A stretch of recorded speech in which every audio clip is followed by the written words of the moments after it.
उस दिन लोगों ने सही सही खून की कीमत पहचानी थी जब बर्मा में सुभाष ने उनसे मांगी कुर्बानी की। बोले स्वतंत्रता की खातिर बलिदान तुम्हें करना होगा, बहुत जी चुके हो जग में, तुम्हें मरना होगा। आजादी के चरणों में जो जयमाल चढ़ाई जाएगी, सुनो तुम्हारे शीशों के फूलों से गूंथी जाएगी। यह आजादी का संग्राम भला पैसों पर खेला जाता है, यह शीश कटाने का सौदा नंगे सर झेला जाता है। आज जननायक कर्पूरी ठाकुर जी की जयंती है, जैसा हमारे संजय दा बता रहे थे। उस जननायक को नमन करते हैं और नेताजी की पंक्तियों को रखा कि कल नेताजी की जयंती थी और एक दिन पहले इस देश में आस्था के विषय, करोड़ों लोगों के आस्था के विषय राम अयोध्या में विराजित हुए। क्योंकि देश में एक माहौल, एक गीत बना, राम आएंगे, हम तो कहेंगे राम के साथ भगत सिंह भी आए, डॉक्टर अम्बेडकर भी आए, APJ अब्दुल कलाम भी आए, महात्मा गांधी भी आए, सरदार पटेल भी आए, चंद्रशेखर आजाद भी आए, अशफाक अली खां भी आए। लेकिन क्योंकि हमें पढ़े लिखे लोग हैं, हमें प्रैक्टिकली और लॉजिकली बात करनी चाहिए। बिल्कुल राम आए, बाकी जितने महापुरुष है वो भी आए, लेकिन क्या वो शरीर से आएंगे? हम पढ़े लिखे लोग हैं, प्रैक्टिकली बात कीजिए, हम लोग लॉजिकली बात कीजिए, इमोशनली नहीं। क्या जो महापुरुष चाहे कोई रहे, राम रहे, कृष्ण रहे, गांधी रहे, कलाम रहे, जिन्होंने अपने शरीर को त्यागा है, वो शरीर के रूप में आएंगे? क्या वो बोलते हुए आएंगे? क्या वो खाते हुए, नाचते हुए, गाते हुए आएंगे? नहीं, वो विचार के रूप में आएंगे। अतः राम का स्वागत है विचारों के रूप में, गांधी का भी स्वागत है विचारों के रूप में, कलाम का भी स्वागत है विचारों के रूप में। फिर शरीर के रूप में कोई नहीं आएंगे, ये प्रैक्टिकली आपको समझना होगा। यानी हम स्वागत करते हैं, राम आएंगे स्वागत करते हैं। अब आप कहेंगे कि अब तक हमने कभी सभाओं में इसका जिक्र नहीं किया, आज क्यों नहीं? इसलिए कि कुछ दिन बाद हजारीबाग के सांसद राम जी के नाम पर वोट करेंगे, राम जी के नाम पर वोट मांगेंगे। एक बात बताइए, राम का मतलब क्या होता है? राम का मतलब होता है त्याग, राम का मतलब होता है पिता के वचन के लिए राजपाट का त्याग। और ये जयंत सिन्हा जब राम के नाम से वोट मांगेंगे, आपको थोड़ा सवाल करना चाहिए, जिसके पास 50,000 करोड़ की संपत्ति है, वो किस मुख से राम के नाम से वोट मांगेंगे? उनसे पूछेगा कि राम का मतलब क्या है भाई? सुना है बात, राम का आदर्श क्या है, राम का चरित्र क्या है, राम का आचरण क्या है, उनसे पूछिएगा। आज लगभग 62 विदेशी कंपनियों में उनका सीधा शेयर है, और ये व्यक्ति राम के नाम से मतदान करेंगे तो आप मतदान दे देंगे? 62 कंपनियों में जो हजारीबाग के सांसद हैं, उनका 62 कंपनियों में सीधा शेयर है विदेश में। ज्यादा पैसा मिलेगा वो तो आप जानेंगे कि परसेंटेज कितना है, लेकिन मुझे जहां तक जानकारी है 62 कंपनियों में इन्फोंगियों का, इन पाखंडियों का सीधा शेयर है। यदि राम जी के पास 50,000 करोड़ की संपत्ति होती तो वो क्या करते? अरे वो बिशुनगढ़ के 45 मजदूरों को सऊदी अरब में नहीं छोड़ते, वो बिशुनगढ़ के 45 मजदूरों को सऊदी अरब में नहीं छोड़ते जो टॉयलेट का पानी पी रहे हैं। वो बड़का गांव के लोग अपने कर्फ्यू का माहौल नहीं उत्पन्न करते, जो है अडानी प्राइवेट लिमिटेड कंपनी जमीन अधिग्रहण के लिए वहां इस प्रकार से पुलिस प्रशासन भरी है जैसे वो तालिबान लगता है। और कल ये शख्स आएंगे और ये भावनाओं के नाम पर, आस्थाओं के नाम पर मत लेने का काम करेंगे। तो क्या राम का चित्र ऐसा ही था जैसा जयंत सिन्हा का है? इसलिए आज राम यानी विचार, राम यानी आचरण, राम यानी आदर्श, राम यानी कर्तव्य। एक भी लक्षण वर्तमान जो सांसद है, क्योंकि यहाँ सबसे ज्यादा हिंदू मुस्लिम के नाम से मतदान होता है, एक भी लक्षण राम का इनमें नहीं दिखता है। ये तो ऐसे लोग हैं जिनके कारण एक और हमारे राज्य में भुखमरी है, हमारे राज्य में गरीबी है, पलायन है, विस्थापन है। और आपको जानकारी होना चाहिए, पूरे झारखंड में सबसे ज्यादा अगर विस्थापन कहीं है तो हजारीबाग जिला, हजारीबाग लोकसभा के बिशुनगढ़ प्रखंड में। इसलिए आज मैं आपसे यही कहना चाहूंगा कि जब मत की बारी आए, ऐसे व्यक्ति को चुनिएगा जो आपकी बातों को दिल्ली में रख सके, जो आपकी बातों को दिल्ली को मजबूत कर सके, जो आपकी लड़ाई को लड़ सके। एक बात सभी जानते हैं, चाहे मीडिया के कर्मी हो या प्रशासन के लोग हो या सरकारी कर्मचारी हो, हर कोई यहाँ अपने जीवन में चाहता है कुछ संपत्ति का अर्जन करके चले जाए। लेकिन आपको जानकारी होनी चाहिए, आज जिस प्रकार से झारखंड का माहौल बना है, कहीं सड़क चौड़ीकरण के नाम पे, कहीं डैम के नाम में, कहीं तालाब के नाम में, कहीं माइंस के नाम में, कहीं फैक्ट्री स्थापित करने के नाम में हमारी जमीनें कौड़ी के भाव ले रहे हैं। यदि आज हमारे पास दिल्ली में शख्स नहीं होगा जो हमारे लिए लड़ सके, तो आने वाले दिन ऐसा होगा कि झारखंड एक खंडहर के रूप में होगा, हम और आप केवल तमाशा देखेंगे। मैं आपके माननीय सांसद के करतूत सुनाता हूँ। करतूत और कारनामा में फर्क होता है, जैसे क्लेवर और कनिंग होने में फर्क होता है। दोनों का मतलब चालाक होता है, लेकिन एक का मतलब झूठ होता है। तो मैं इनके करतूत आपको सुना रहा हूँ। आपके जो यशस्वी नरेंद्र मोदी जी के नाम पर ये वोट लेंगे, माननीय जयंत सिन्हा, इनका बाप भी संसद रह चुके, अपना बेटा को बनाने की तैयारी में है। राजलप्पा में प्रोजेक्ट आया था, आज समझिए कि किस प्रकार झारखंड को खोखला किया जा रहा है, किस प्रकार हमारे बुनियादी ढांचे को बर्बाद किया जा रहा है, किस प्रकार हमारे रोजी रोजगार को प्रदेशों के हाथों बेचा जा रहा है। वहाँ एक प्रोजेक्ट आया था, चूंकि सांसद हैं, दिल्ली से टीम आई थी, तो सांसद की कुर्सी लगी हुई थी। सांसद महोदय कुर्सी में बैठते हैं, अंदर जो दिल्ली की टीम आई थी, 5 सदस्य या 7 सदस्य टीम थी, उनसे पूछा सांसद महोदय ने, यशस्वी सांसद, आपके लोकप्रिय सांसद, आपके धर्मात्मा सांसद, अब भाई राम के नाम से वोट मांगते तो धर्मात्मा ही होंगे, और आपने दिया है। इस धर्मात्मा सांसद ने पूछा कि ये प्रोजेक्ट कितने में कंप्लीट हो सकता है? बोला सर हार्डली 15 से 20 करोड़ में पूरा हो जाएगा। इस धर्मात्मा, आपके लिए धर्मात्मा, हमारे लिए कहीं ना कहीं ये मानव के रूप में छुपे दानव है। इसने कहा इसको 250 करोड़ बनाइए। आप पता कर लीजिएगा, राजरेपा प्रोजेक्ट वहां 15 करोड़ में ये योजना थी, इन्होंने कहा इसको 250 करोड़ बनाइए। यानी जो योजना 15 करोड़ में हो सकती थी, 250 करोड़ किसके लिए? अपने लिए, अपनी पत्नी के लिए, अपनी साली के लिए, अपनी सरहद के लिए, सेकंड वाइफ के लिए।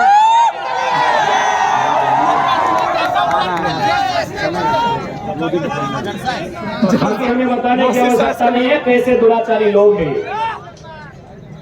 वास्तव में राम भी उनको मानते हैं जो अंतर आत्मा से और दिल से मानते हैं। ये लोग अपने पाप को छुपाने के लिए केवल जबान से राम का नाम लेते हैं। अगर वास्तव में राम को आदर्श मानते हैं, मैं आज इस हजारों की भीड़ से, सम्मानित मीडिया बंधुओं के बीच से, मीडिया की बहनों के बीच से हजारीबाग के सांसद को चुनौती देता हूं कि वास्तव में राम को मानते हैं तो 50,000 करोड़ की संपत्ति में 1,000 करोड़ रखिए, बाकी उन 50,000 करोड़ जनता को दान कर दीजिए। ये राम का चरित्र हो सकता है, ये राम का आदर्श हो सकता है। मरीज तो यार 50 को कंपनी जो विदेश में चलेगी, आपका वहाँ 30-35% सेफ रहेगा, और झारखंड में जनता को केवल बरगलाना के ये लोग काम करते हैं। जैसा सरयाग रखा है रुपया। आज झारखंड गरीब नहीं है मेरे साथियों, मेरी माताओं, मेरे बहनों, मेरे बुद्धिजीवी अभिभावकों, इस झारखंड को गरीब बनाया जाता है। झारखंड नहीं है गरीब। इस राज्य को जानबूझ के ये लोग बर्बाद करने पर तुले हैं, और ये हमारा आपका कर्तव्य बनता है कि इस राज्य की उन्नति कैसे हो, इस राज्य का हितार्थ कैसे हो, इस राज्य को बचाया कैसे जाए, और इस राज्य को अव्वल दर्जे का राज्य बनाया कैसे। क्योंकि अगर हम स्थानीयता के मुद्दे से आए थे, और यदि हम लोग स्थानीयता की बात नहीं करें तो शायद बेईमानी होगी। आज बहुत सारे लोग, और साथ साथ राम जी ने तो हमारे 1932 के खतियान को भी मजबूत किया है। राम जी ने हमारे 1932 के खतियान को भी मजबूत किया है। अब आप बोलेंगे कैसे? राम जी का विवाद कब का है? 1528 का है। समाधान कब हुआ? 21वीं सदी में। समाधान किन्होंने करवाया? लोकतंत्र ने। लोकतंत्र ने। तो भाई जब मुगलों के काल की समस्या का समाधान लोकतंत्र में हो सकता है, तो हम तो अंग्रेजों की काल की समस्या का समाधान मांग रहे हैं। हम तो अंग्रेजों की काल की समस्या का समाधान मांग रहे हैं। तो राम जी ने तो तमाम विस्थापितों को मजबूती दिया है,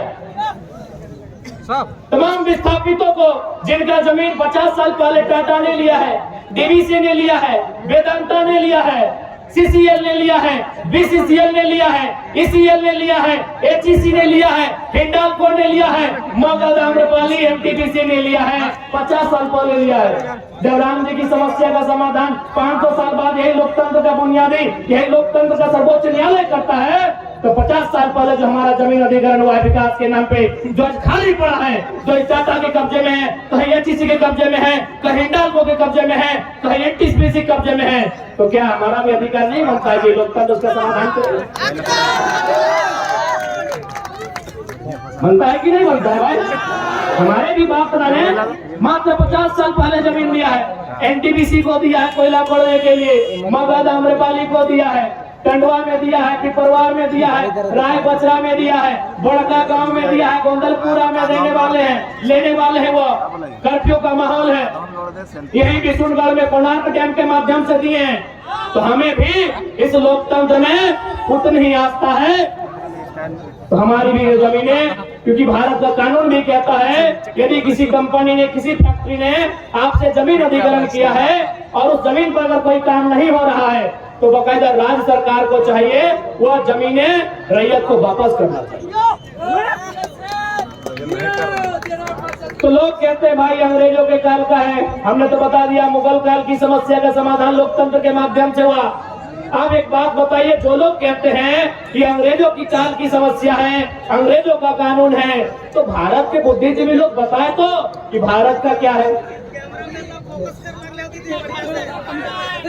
भारत के लोग हमें बताएं, हम लोग थोड़ा कम पढ़े लिखे नौजवान हैं, अभी पढ़ाई लिखाई कर ही नहीं। भारत का है क्या? अरे भारत की प्रस्तावना फ्रांस से, भारत का मौलिक अधिकार संयुक्त राज्य अमेरिका से, भारत का नीति निजत्व आयरलैंड से, भारत के मौलिक कर्तव्य रसिया से, भारत का राष्ट्रपति संयुक्त राज्य अमेरिका से, भारत की सांसद ब्रिटेन से, भारत का संघीय ढांचा कनाडा से, भारत का आपातकाल जर्मनी से, भारत की संवर्ती सूची ऑस्ट्रेलिया से। तो 1932 अंग्रेजों कहने चलेगा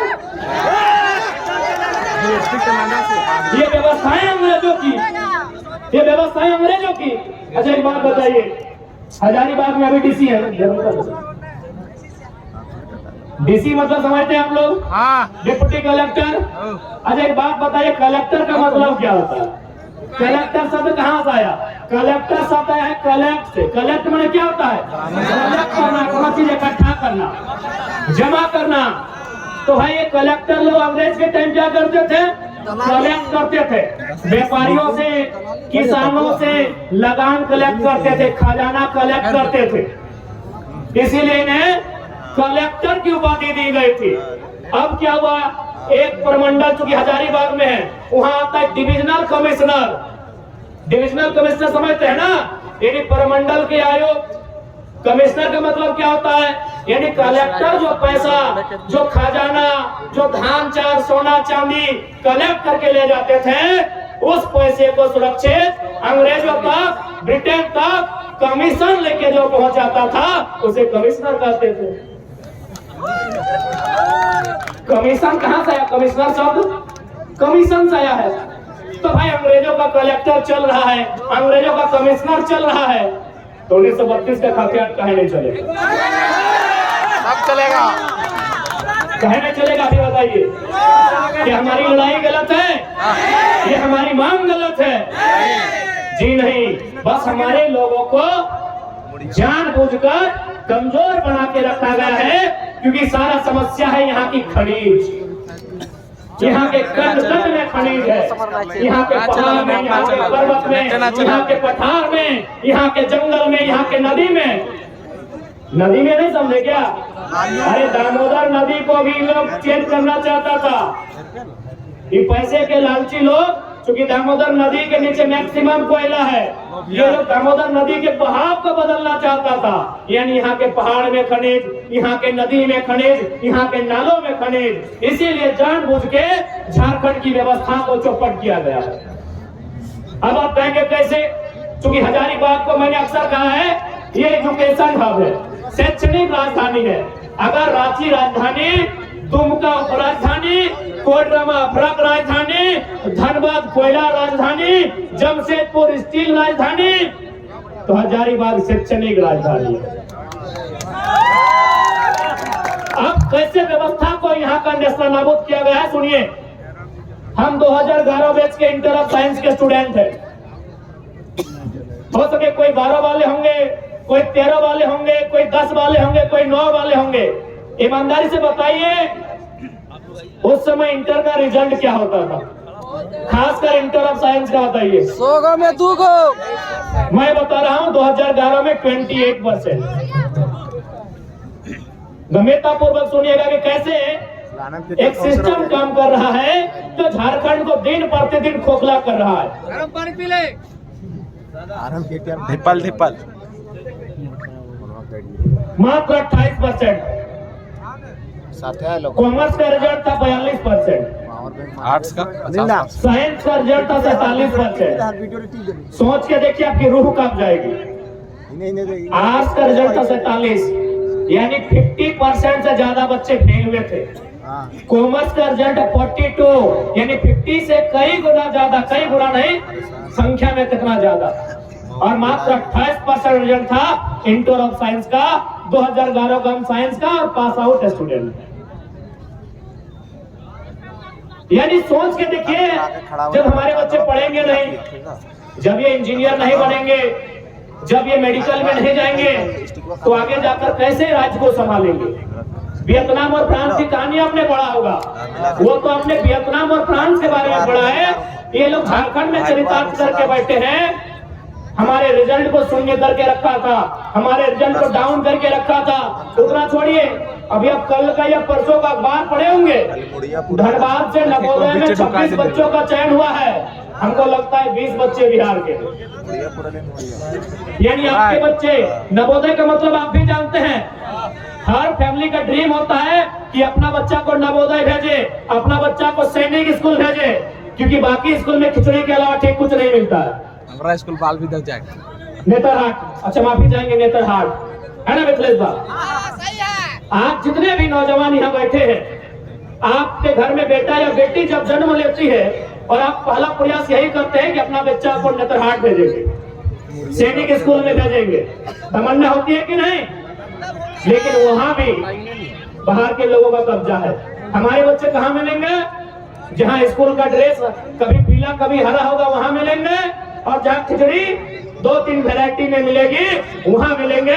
जहाँ गुणवत्तापूर्ण शिक्षा मिलेगी, नेतरहाट जैसे संस्थान में, सैनिक कॉलेज जैसे संस्थान में, नवोदय जैसे संस्थान में, वहाँ यूपी बिहार के लोगों का कब्जा है। ये गलत है कि नहीं आप बताइए। अरे भाई, लोग बोलते हैं कि आप बाहरी बिक्री करते हैं। हम लोग नफरत नहीं बांटते हैं, आप हमसे नफरत करते हैं कि हमें जानबूझकर फेल करते हैं, आप हमें मौका नहीं देते हैं। एक बात बताइए, यही बगल में विनोबा भावे यूनिवर्सिटी है, क्या हमने कभी गेट पर जाकर ये कहा कि एचओडी सर वो बैग आप यूपी से चले जाएं, आप राजस्थान से चले जाएं, आप बिहार से चले जाएं? क्या हमने कहा?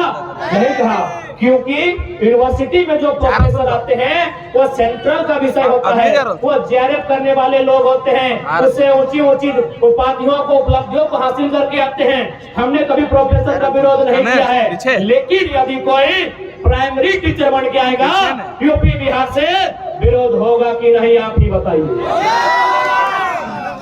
होगा कि नहीं? अरे भाई, हमने प्रोफेसर का विरोध नहीं किया है। मैं आपके हजारीबाग की स्थिति नहीं जानता हूँ, धनबाद में 90% यूपी बिहार बंगाल के प्रोफेसर हैं। जो विनोद बिहारी महतो विश्वविद्यालय है वहाँ 90%। हमने तो विरोध नहीं किया, क्योंकि ये सेंट्रल का विषय है, ये केंद्रीय विषय है। आप प्राइमरी टीचर बन के आएंगे, आप टीजीटी में आएंगे, आप पीजीटी में आएंगे, तो क्या झारखंड के बच्चे कोयला ठेलेंगे? झारखंड के बच्चे हैं कि जब लोकसभा का चुनाव होगा, जब एक तरफ नरेंद्र मोदी की प्रचार होगी, एक तरफ राहुल गांधी का रैलियां होंगी, एक तरफ हमारे हेमंत बाबू, बाबूलाल जी, सुदेश जी की रैलियां होंगी, हमारे कार्यकर्ता निराश हो जाएंगे।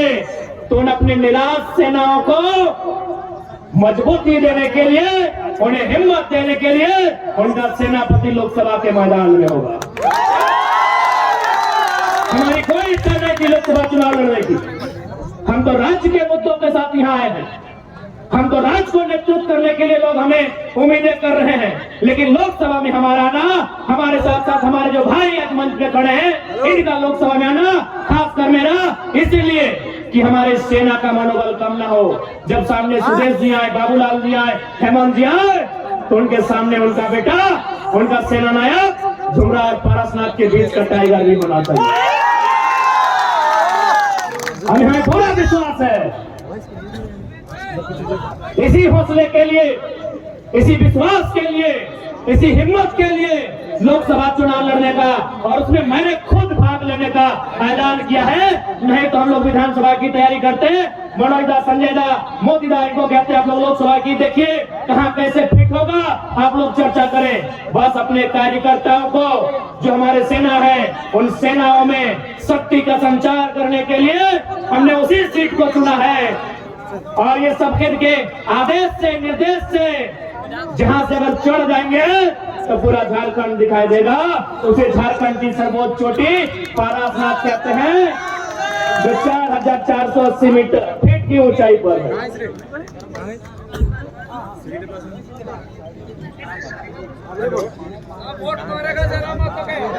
इसलिए आज बड़का गांव की बात कीजिए। कुछ दिन पहले बड़का गांव के कुछ साथी आए थे जयंत सिन्हा से मिलने के लिए। इन्होंने साफ साफ कहा कि जमीन तो आपको देनी होगी। जयंत सिन्हा ने साफ साफ कहा जमीन तो आपको देनी होगी। बताइए, तुमको सांसद कहे बनाए हैं? बप्पो को सांसद बनाए, बेटों को सांसद बनाए, अब तुम बोल रहे हमारे बेटों को सांसद बनाओ। इसी दिन के लिए विकास का कोई विरोधी नहीं है। आज जितने लोग यहाँ बैठे हैं, कोई विकास का विरोधी नहीं है, लेकिन विकास का एक मापदंड होना चाहिए।